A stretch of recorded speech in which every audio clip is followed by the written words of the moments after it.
নয়ন ভরে তোমায় দেখব, আমার পরাণ ভরে তোমার দেখব,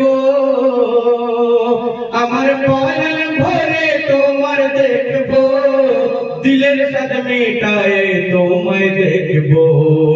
একটু দাঁড়াও দাঁড়াও ইয়া মোহাম্মদ, আমার নয়ন ভরে তোমায় দেখব। একটু দাঁড়াও দাঁড়াও ইয়া মোহাম্মদ, আমার নয়ন ভরে তোমায় দেখব। তো আল্লাহ রাসূল দোজানের বাদশা বেটির বাড়িতে গিয়েছিলেন। আল্লাহ পাকের এলান হয়ে গেল, জিবরিল আমিন এসে আল্লাহ রাসূলকে কি বলছে শুনুন। এক রাতে নবী ছিলেন উম্মে হানির ঘরে, জিবরাইল আসিয়া তখন বলছে বিনয় করে।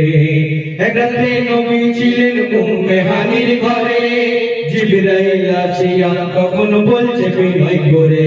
কি বলছেন? দেখেছেন আল্লাহ পাকে, মিরাজ হবে আল্লাহর সাথে, মিরাজে গেলেন নবী, আলাপন হলো সবে।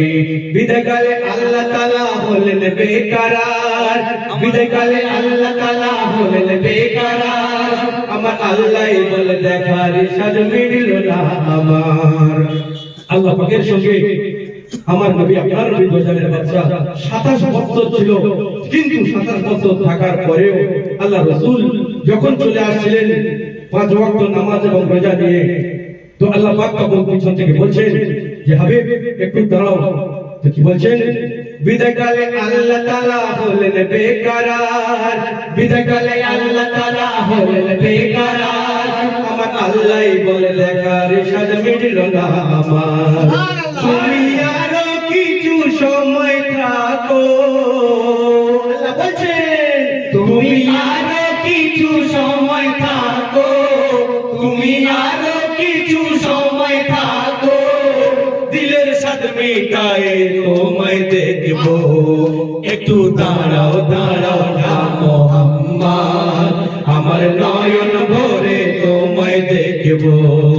একটু দাঁড়াও দাঁড়াও না মোহাম্মদ, আমার নয়ন ভরে তোমায় দেখব, আমার পরাণ ভরে তোমার দেখব, আমার পরাণ ভরে তোমায় দেখব, দিলের সাথে মেটে তোমায় দেখব।